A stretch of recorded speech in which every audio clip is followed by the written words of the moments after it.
ಆ ಶ್ರೇಷ್ಠವಾದ ಚಂದ್ರವಂಶವೇ ನಿನ್ನ ವಂಶ. ಕುಂತಿದೇವಿಯೇ ನಿನ್ನ ತಾಯಿ. ಲೋಕೈಕ ವೀರರಾದ ಪಾಂಡವರು ನಿನ್ನ ಸಹೋದರರು. ಪರಮಾತ್ಮ, ತಾವು ಹೇಳುತ್ತಿರುವುದು ಆಶ್ಚರ್ಯವಾಗಿದೆಯಲ್ಲ. ಓ, ಮರೆತಿದ್ದೆ, ಇದು ಯುದ್ಧ ಕಾಲ. ನೀನು ಪಾಂಡವರ ಪಕ್ಷಪಾತಿ. ಅವರ ತಲೆ ಕಾಯಲು ಈ ರೀತಿ ನನ್ನನ್ನು ವಂಚಿಸುತ್ತಿದೆಯಾ ದೇವ?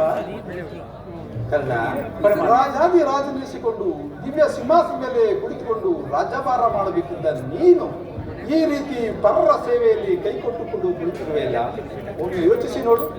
ಪರಮಾತ್ಮ, ಪಾಂಡವರು ನನ್ನ ಸಹೋದರರಾಗಿದ್ದ ಪಕ್ಷದಲ್ಲಿ ಅವರೊಡನೆ ಯುದ್ಧ ಮಾಡಿದರೆ ರವರವಾದಿ ನರಕ. ನಂಬಿದ ಸ್ವಾಮಿಗೆ ದ್ರೋಹ ಬಗೆಯುವುದೆಂದು. ಕರ್ಣ, ಪರಮಾತ್ಮ, ಸಮರ ಮಹೋತ್ಸವದಲ್ಲಿ ಉತ್ಸಾಹಭರಿತನಾದ ಎನಗೆ ಇಂತಹ ಉಭಯ ಸಂಕಟವನ್ನು ತಂದೊಡ್ಡಬೇಡ ದೇವ, ತಂದೊಡ್ಡಬೇಡ. ಕರ್ಣ, ನನ್ನ ಮಾತನ್ನು ಸತ್ಯವೆಂದು ನಂಬು. ನಿನ್ನ ತಾಯಿಯು ಕನ್ನಿಕಾವಸ್ಥೆಯಲ್ಲಿದ್ದಾಗ ದೂರ್ವಾಸ ಮಹಾತ್ಮರಿಂದ 5 ಮಂತ್ರಗಳನ್ನು ಪಡೆದು ಅವುಗಳು ಫಲಿಸವೋ ಇಲ್ಲವೋ ಎಂದು ಸಂಶಯಪಟ್ಟು ಅವುಗಳಲ್ಲಿ ಮೊದಲ ಮಂತ್ರವಾದ ಸೂರ್ಯ ಮಂತ್ರವನ್ನು ಜಪಿಸಿದಾಗ ಆಗ ನೀನು ಜನಿಸಿದೆ. ಲೋಕಪವಾದಕ್ಕೆ ಎದರಿ ನಿನ್ನನ್ನು ಗಂಗಾ ನದಿಯಲ್ಲಿ ತೇಲಿಬಿಟ್ಟರು. ಆಗ ನೀನು ಸೂತರ ಕೈಯಲ್ಲಿ ಸಿಕ್ಕಿದೆ. ಸೂತರು ಅತಿ ಸಂಭ್ರಮದಿಂದ ಸಾಕಿ ಸಲುಹಿದರು. ಕರ್ಣ, ಈಗ ನೀನು ಆ ದುರ್ಯೋಧನ ಆಸ್ಥಾನದಲ್ಲಿ ಮಾಂಡಲಿಕನಾಗಿರುವೆ.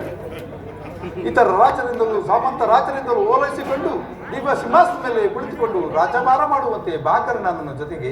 ಪರಮಾತ್ಮ, ತಾವು ಹೇಳಿದ ಮಾತು ಸತ್ಯವಾಗಿದ್ದ ಪಕ್ಷದಲ್ಲಿ ಭೀಮಾರ್ಜುನರು ನನ್ನನ್ನು ನೋಡಿದಾಗಲೆಲ್ಲ ಸೂತ ಹೀನು ಕುಳಿದವನು ಎಂದು ಹೀಯಾಡಿಸುತ್ತಿದ್ದರಲ್ಲ, ನಾನಿಂತಹವನೆಂಬ ವಿಚಾರವು ಅವರಿಗೆ ತಿಳಿಯದೆ ದೇವ?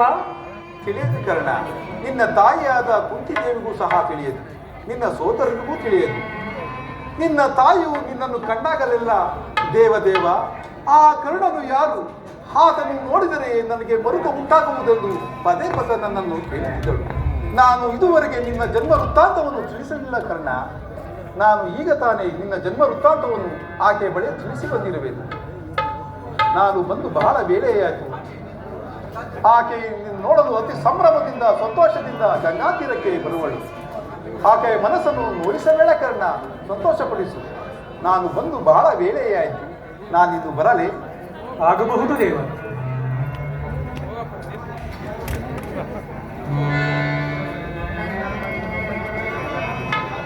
ಪರಮಾತ್ಮನು ಎಂದಿಗೂ ಅಸತ್ಯವನ್ನಾಡತಕ್ಕವನಲ್ಲ. ಲೋಕೈಕ ವೀರರಾದ ಪಾಂಡವರು ನನ್ನ ಸಹೋದರರೇ.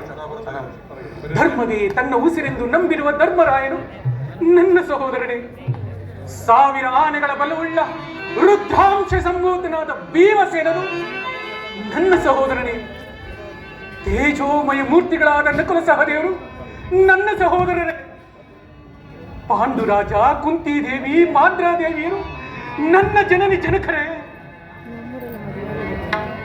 ಪರಶಿವನೊಡನೆ ಸರಿಸಮನಾಗಿ ಹೋರಾಡಿ ಪಾಶುಪತಾಸ್ತ್ರವನ್ನು ಪಡೆದು ದಶನಾಮಗಳಿಂದ ಕೂಡಿ ದಶ ದಿಕ್ಕುಗಳಲ್ಲಿಯೂ ದಿಗಂತ ಕೀರ್ತಿ ಜಾತಿಯಾಗಿ ಯಾರೊಡನೆ ಯುದ್ಧಕ್ಕೆ ನಿಂತರೂ ಅಪಜಯವನ್ನೇ ಹೊಂದದ ನನಗೆ ಪರಮ ವೈರಿ ಎನಿಸಿದ ಆ ಅರ್ಜುನ ನನ್ನ ಸಹೋದರನೇ. ಅರ್ಜುನ, ನಿನ್ನನ್ನು ಕೊಲ್ಲುವುದಾಗಿ ಪ್ರತಿಜ್ಞೆ ಮಾಡಿರುವುದಲ್ಲ. ನಿನ್ನ ಶಿರಸ್ಸು ಭೂಮಿಯ ಮೇಲೆ ಬಿದ್ದು ರಕ್ತದ ಮಡುವಿನಲ್ಲಿ ಕೊಚ್ಚಿಕೊಂಡು ಹೋಗುವುದನ್ನ ಈ ಪಾಪಿ ಕಣ್ಗಳಿಂದ ಹೇಗೆ ನೋಡಲಿ? ಯಾವ ಪೂರ್ವ ಪಾಪದ ಫಲವಾಗಿ ಚಿಕ್ಕ ಸೂತನೆಂಬ ಅಪವಾದದ ಆವೃತ್ತಕ್ಕೆ ಸಿಲುಕಿ ಚಿಕ್ಕದಾದ ದೇಹಕ್ಕೆ ಅಪಾರವಾದ ಬೆಂಕಿ ತುಂಬಿಕೊಳ್ಳಲು ಸಾಧ್ಯವೇ? ಇದುವರೆಗೂ ಬಂಧು ವರ್ಗದವರಾರೆಂದು ತಿಳಿಯದ ನನಗೆ ಈಗ ಬಂಧು ಬಾಂಧವರು ಇಂಥವರೇ ಎಂದು ಕೇಳಿ ತಿಳಿದ ಬಳಿಕ